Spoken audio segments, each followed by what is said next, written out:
You know your neighbors crossed a line when they demand a DNA test for your dog. Yes. A DNA test. Not for custody, not for stolen property, but because Laura, our local HOA self-appointed sheriff, decided my dog didn't look pure enough for her precious community guidelines. You'd think I brought home a pet lion the way she reacted. But let me rewind, because no one meets Laura all at once. She's like mildew, suddenly. There, all over everything, acting like she owns the building. I moved into Pinecone Circle 8 months ago. Cute little cul-de-sac, mostly retirees and early bird coffee drinkers who wave from their porches. The kind of place with plastic flamingos in front yards, wind chimes on porches, and one woman who thinks she's the Queen of England's personal HOA ambassador. Her name? Laura. Full name? Probably Laura Annette something with a hyphen. But to everyone else? Just Laura, with a capital L and a silent "here we go again." You can spot Laura from a distance. She's got that signature Karen blowout, a halo of sprayed blonde hair so stiff it probably has its own zip code. Always wears pale blue cardigans, regardless of the weather, and a long strand of faux pearls that bounce every time she talks, which is always. She walks like she's gliding across a courtroom floor, folder in hand, glasses halfway down her nose, and judgment loaded in her eyes. Laura is the kind of person who believes in laminated pamphlets. Rules printed in Comic Sans. She once handed out flyers at the community barbecue about lawn gnome uniformity. I wish I were joking. The first time we spoke, she wasn't welcoming me to the neighborhood.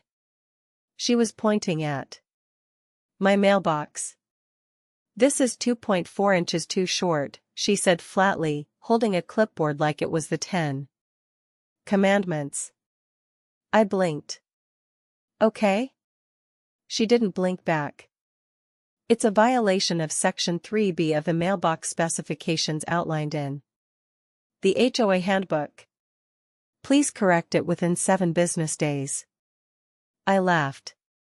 Not out of disrespect, just confusion. But Laura didn't flinch. Her tone was drier than week-old toast. That's when I knew I was living next door to a storm in kitten heels. Now, here's where the story really begins. Pepper is my dog. She's a rescue, about 3 years old, with soft black fur, floppy ears, and the gentlest eyes you've ever seen. Some days she looks like a lab mix. Other days she looks like a sleepy teddy bear. Either way, she's never met a human she didn't love, or a sock she didn't try to steal. I adopted her 2 years ago after a rough patch in my life. She's more than a pet, she's my heartbeat with paws. Every morning, we walk the same loop around the neighborhood. Same path. Same time. No leash drama. No barking. But apparently, something about Pepper's vibe didn't sit right with Laura. It started small. "Good morning," she'd chirp with a tight smile, squinting at Pepper like she was trying to decode her breed with sheer force of will. Then came the questions. "She looks large. Is she a pit mix? She has a wide snout, doesn't she? Did you ever, get her tested?" I brushed it off. "Nope, just a sweet mutt. She passed the temperament test and lives to chase butterflies." Laura didn't laugh. One Thursday morning, things escalated. I was sipping my coffee on the porch, Pepper curled up my feet, when Laura marched over with her folder. "Your dog violates HOA policy," she said, without a greeting. I blinked. "Excuse me?" Section 7 of our HOA agreement. No aggressive or banned breeds are permitted. I believe your dog is part pit bull. Those are not allowed. I set down my mug slowly. She's not aggressive. She hasn't even barked once in front of you. She didn't budge. The breed is banned. Whether it barks is irrelevant. At this point, Pepper looked up like, "What's her problem, Mom?" "I don't know what breed she is," I said, calmly. "She's a rescue. She's vaccinated, registered, and not on any banned list as far as the city is concerned." Laura pursed her lips. "Well, you'll need to prove that. I expect documentation by next week." I raised an eyebrow. "You want a DNA test for my dog?" "Yes." She said it like it was a perfectly normal request. Like I should have done it already. Like Pepper's bloodline was some threat to national security. I did what anyone would do. I laughed. Not just a polite chuckle, a real laugh. Because it was absurd. Who demands a DNA test for a dog unless there's $1 million inheritance involved? Laura didn't laugh. "You may find this funny," she said coldly, "but the board does not. If you do not comply, I'll be forced to issue a formal citation and a fine." And just like that, she spun on her orthopedic heels and stomped back to her lair. I looked down at Pepper. She let out a long sigh and rested her head back on my foot. I swear she was rolling her eyes. I didn't want a war. I moved to Pinecone Circle for peace. For quiet. For the kind of life where you know your mailman's name and borrow sugar from the neighbor. But Laura was a professional chaos coordinator. Over the next few days, she kept sending notes. Taped to my door. Slipped under the mat. Folded like origami and tucked into my mailbox. Each one more passive-aggressive than the last. Just a reminder. DNA documentation due. Your non-compliance is being noted. Hope to resolve this peacefully. It would have been funny if it wasn't so disturbing. Some neighbors began to notice. Mrs. Halpert from across the street whispered, "Did she really ask for a doggy DNA test?" I nodded. She shook her head. "That woman once tried to fine me for having pink hydrangeas." Pink. Can you imagine? I started keeping a little notebook. A Laura log TM, if you will. Just to track everything. Because in neighborhoods like this, the paper trail is everything. And Laura didn't realize she was handing me ammo, one ridiculous note at a time. I wanted to believe the situation would blow over.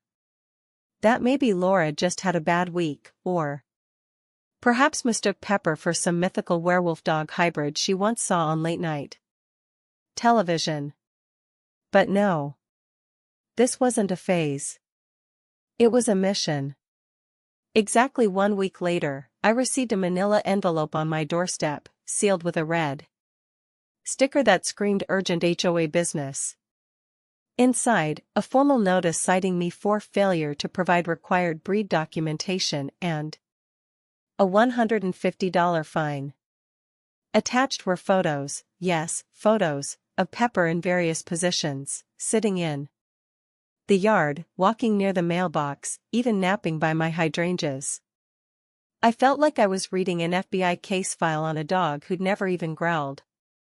At the bottom, typed in Comic Sans, I was right, was Laura's name as neighborhood compliance chair. I muttered, "Oh, for the love of biscuits."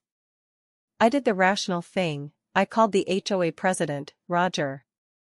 Roger was a retired architect who wore Hawaiian shirts and spoke like he'd rather be anywhere but here. "Hey Roger, it's me, from Lot 14. Quick question, am I really being fined because my rescue dog might possibly, hypothetically, have a drop of pit bull in her?" There was a long pause. Then a sigh. "Oh. That again? That again?" Yeah, he said, rustling papers. You're the third one this year. I blinked. Third dog? No, third victim, he whispered like Laura might be listening. She went after Jeff's dachshund last month. Said it looked too weasel adjacent. Before that, she filed a complaint about Susan's labradoodle. Called it too expressive. I snorted. She's got a thing about dogs, he continued. Wants the neighborhood to feel like a resort. No barking, no suspicious breeds, no fur on the sidewalks. Personally, I think she just hates joy. So what do I do? I asked. Well, technically she can file citations. But they're unenforceable unless the board votes. Did the board vote? He shuffled some papers. We'll vote at the next meeting. But you can speak, too. State your case. Bring. I don't know, a DNA test? That's when it hit me. Maybe that was exactly what I needed to do. The thing about Pepper is, she's not just a good girl. She's the best girl. And I knew she wasn't anything close to dangerous. But facts weren't going to help me in this community. Unless they were laminated, notarized, and color-coded. So I ordered a dog DNA test. It arrived in a little white box that looked suspiciously like something from 23andMe. Inside was a swab, a tube, and a smiley cartoon dog that said, "Let's dig into your pup's ancestry." I looked at Pepper. Okay, girl. Time to find out who you really are. She licked my face. I swabbed the inside of her cheek, sealed the sample, and sent it off. Then I waited. And while I waited, Laura went full villain. It started with murmurs. Whispers from across lawns. Awkward glances at the dog park. Neighbors I used to wave at suddenly nodding with tight lips. One morning, I overheard two people outside the bakery cart. I heard her dog's part pit. Oh no. Those are unpredictable. Didn't one of those attack a toddler in Texas? She walks it without a muzzle. Can you believe? By the time the HOA meeting rolled around, I felt like I was leading a four-legged fugitive into a courtroom. The meeting took place in the community rec center. Fluorescent lights. Folding chairs. A lukewarm coffee table that smelled like cardboard and cinnamon. I walked in holding Pepper's leash. She sat calmly by my side like the classy lady she is. Laura was already at the front, standing beside a projector and flipping through slides. Labeled Threats to Pinecone Circle, Visual Report. Slide 1, a snarling pit bull stock photo. Clearly taken from Google.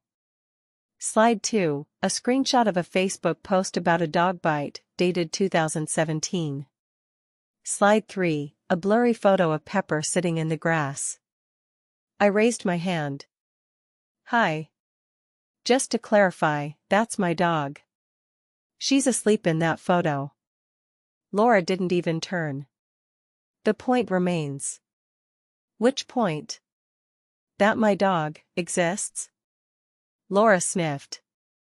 That she represents a breed risk. That's when Roger intervened. All right, folks, he said, stepping up in his Tommy Bahama shirt. Let's keep this civil. We're here to discuss the citation filed against Lot 14. He looked at me. Would you like to speak?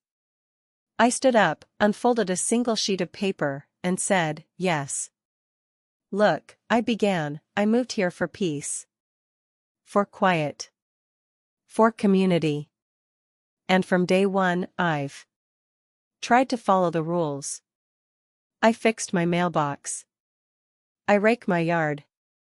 I even keep my Halloween decorations inside the official dates. A few people chuckled. But this obsession with my dog's ancestry, isn't about safety. It's about control. Pepper has never barked at a single neighbor. She hasn't dug a hole, chased a cat, or knocked over a trash can. She sits. She sleeps. She brings joy to kids walking home from school. I paused. But none of that matters to Laura. Because Pepper looks like a breed she doesn't like. Then I pulled out the sealed envelope. Which is why I got this. Murmurs. A full DNA breakdown from Embark. Lab certified. And guess what? I opened the envelope, held it up like a courtroom exhibit. She's 48% Labrador Retriever, 24% American Staffordshire Terrier, 14% Boxer, 10% Collie, and 4% Mystery Spice. More laughter. And before you ask, no, American Staffordshire is not legally classified as a banned breed in this neighborhood. Check the city code. I did. Laura's eyes flared. I handed copies of the report to Roger and the board. It had charts, graphs, even a little fun fact section. I finished with, so unless the HOA now requires breed-based racial profiling for dogs, I respectfully ask that this citation be dropped. Pepper barked once, politely. And the room burst into applause. Even Mr. Whitmore, who rarely speaks, gave a slow clap. Laura was furious. She gathered her papers, yanked the projector cord from the outlet, and stormed off. But the damage had already been done. She'd gone too far, and for once everyone saw it. After that night at the HOA meeting, something shifted. It was subtle at first. People who used to cross the street when I walked Pepper now waved. Mr. Halpert dropped off a bag of dog treats just because.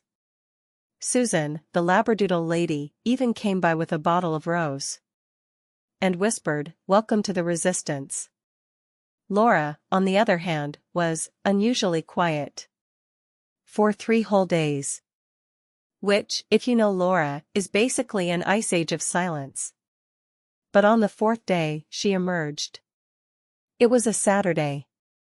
I had just returned from the farmer's market with a bag of peaches when I saw her, standing on my front lawn with a tape measure. I blinked. "Laura, what are you doing?" She didn't look up. "Measuring your grass. It's half an inch too long." I stared at her. "Seriously?" She straightened. "You've had too many violations. This is a pattern." I wanted to laugh, but she was dead serious. "Did the board authorize this?" She ignored the question and pulled out a yellow notice like it was an Uno card. "Consider this your official warning." I sighed. "You know what, Laura? You're not the HOA police. You don't get to harass people just because you don't like their dog or their lawn or their Halloween skeleton." She took a step closer. "You brought an illegal breed into this neighborhood." I took a breath. "The DNA test says otherwise." "I don't believe it. Those things can be faked." And there it was. The full mask-off moment. She wasn't interested in rules. She was obsessed with control. And she wasn't going to stop. Until I stopped her. Over the next week, Laura ramped up the campaign. She filed 3 more complaints, 1 for non-regulation solar lights, 1 for excessive dog sniffing, yes, really, and 1 for creating tension in the community. Irony, meet your queen. But this time, something changed. Neighbors started pushing back. At the dog park, folks rallied. One woman named Denise made t-shirts with Pepper's face on them and the slogan, "Legally Adorable." Mr. Whitmore, who hadn't spoken to Laura in 2 years after she accused him of excessively feeding squirrels, dropped off a note. If you ever decide to sue her, I'll testify. She made me cry over birdseed. But the real shift came the following Thursday, when I got a call from a number I didn't recognize. It was from a lawyer. Hello, is this Ms.? Yes, who's this?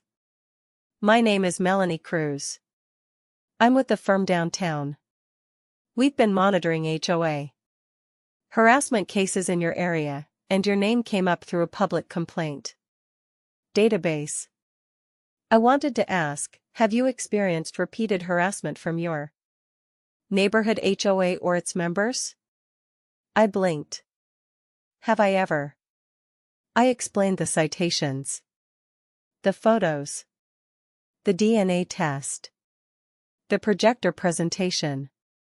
Everything. She was quiet.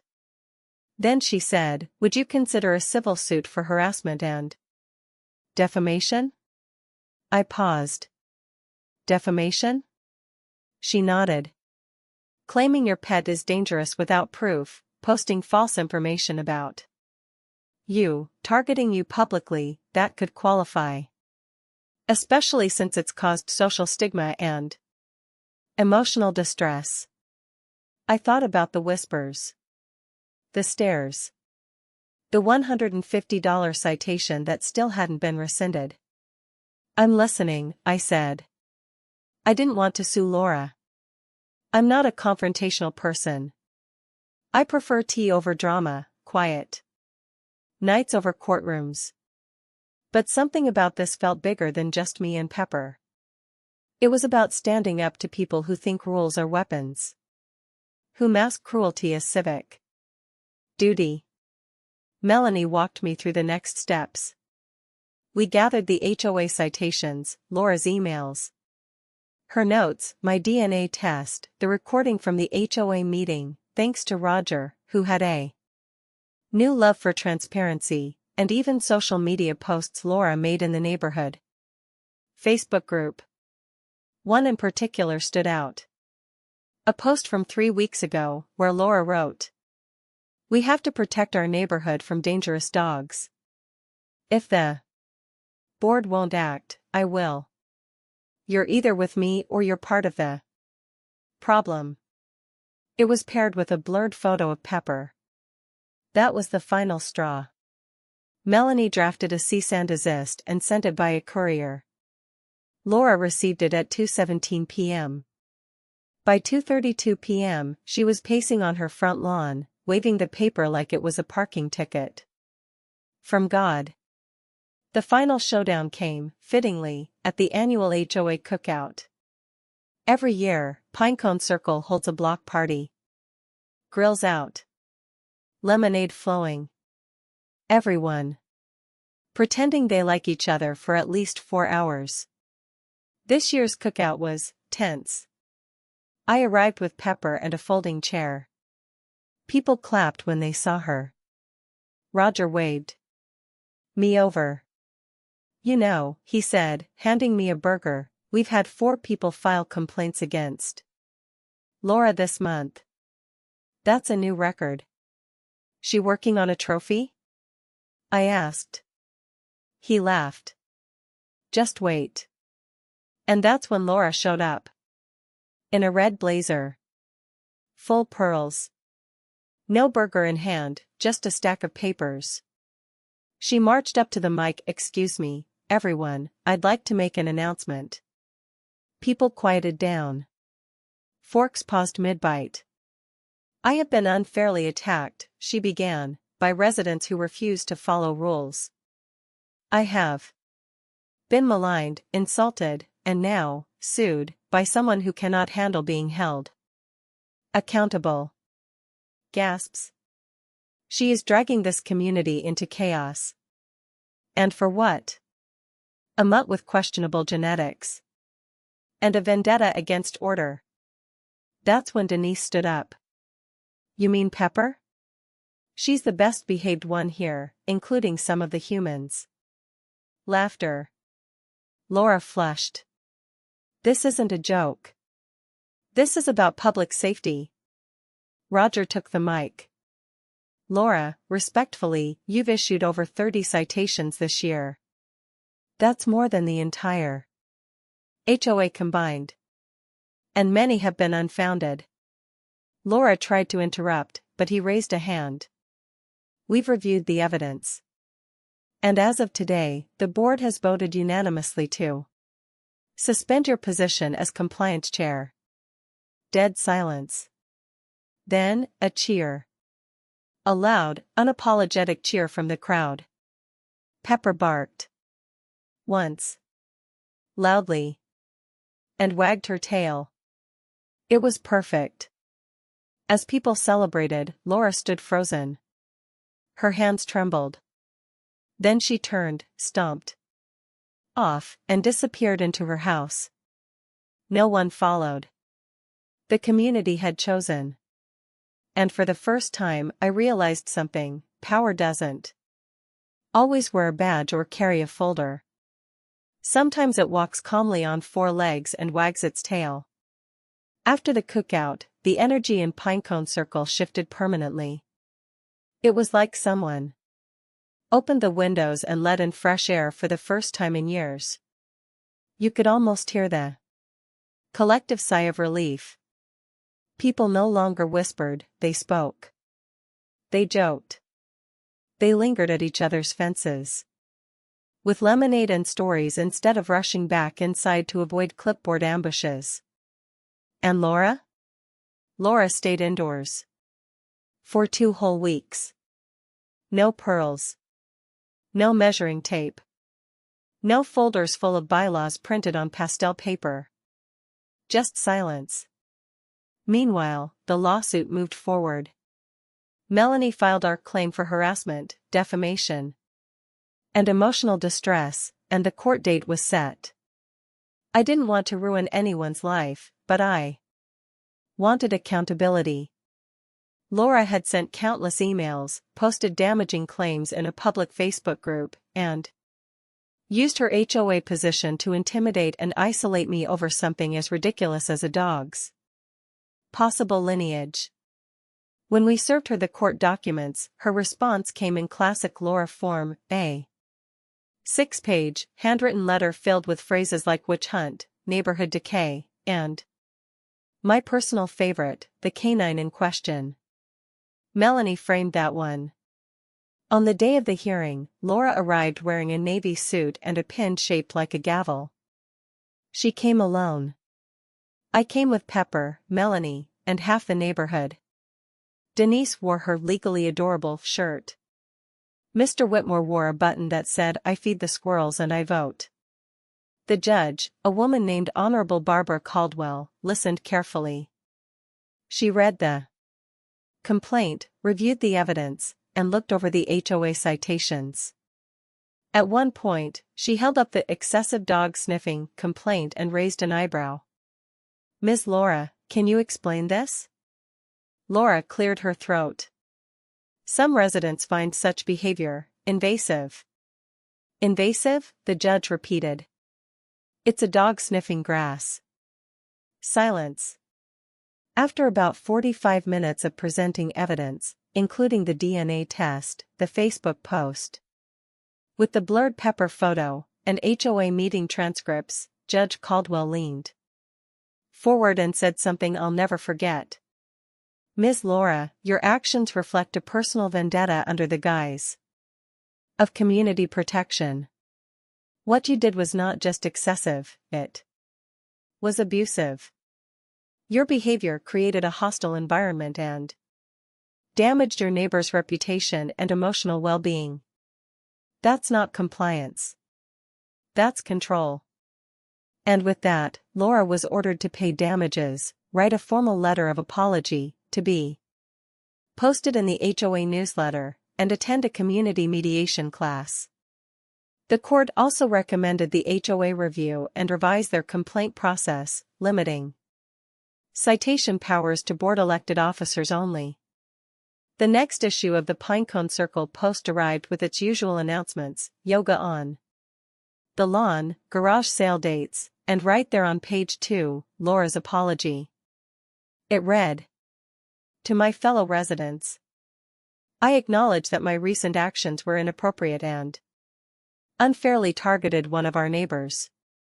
I now realize that my behavior was not reflective of the welcoming and kind community we wish to maintain. I am deeply sorry. Respectfully, Laura M." No pearls.